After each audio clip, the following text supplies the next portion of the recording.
Hello সৌরজগতের বন্ধুরা, আজও চুয়াডাঙ্গায় সর্বোচ্চ তাপমাত্রা রেকর্ড করেছে। ঢাকা, খুলনা, রাজশাহী সহ 5 জেলার উপর দিয়ে বয়ে যাচ্ছে অতি তীব্র তাপদাহ। টানা এ তাপপ্রবাহের মধ্যে আজও চুয়াডাঙ্গায় দেশের সর্বোচ্চ তাপমাত্রা রেকর্ড করা হয়েছে। বৃহস্পতিবার বেলা 3টায় জেলায় 41.8 ডিগ্রি সেলসিয়াস তাপমাত্রা রেকর্ড করেছে চুয়াডাঙ্গা আবহাওয়া অধিদপ্তর। এদিন ঢাকার তাপমাত্রা ছিল 36.1 ডিগ্রি সেলসিয়াস।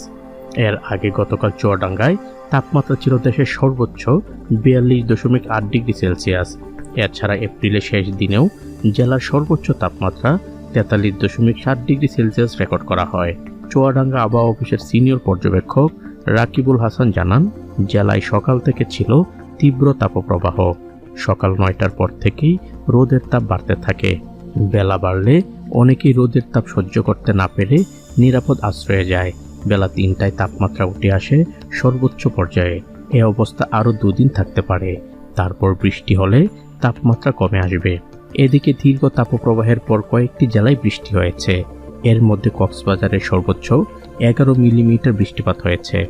সন্ধ্যায় ঢাকা বিভাগের পূর্বাংশে হালকা বৃষ্টির আভাস দিচ্ছে আবহাওয়া অফিস।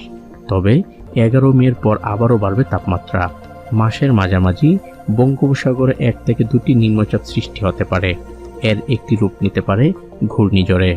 আবহাওয়া অফিস বলছে, জলীয় বাষ্প দেশের পূর্বভাগে বেশি সক্রিয়, তাই সিলেট, চট্টগ্রামে বৃষ্টি দেখা গেছে। তা সারা দেশে বিস্তার হতে 3 থেকে 7 দিনের অপেক্ষা। তখন চুয়াডাঙ্গা, যশোর, খুলনা, পাবনা, রাজশাহী ও রংপুরে ভারী বর্ষণের আভাস মিলেছে।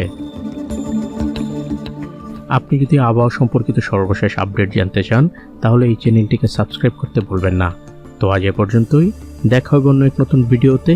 ততক্ষণ পর্যন্ত সবাই ভালো থাকবেন, সুস্থ থাকবেন, নিরাপদে থাকবেন। আল্লাহ হাফেজ।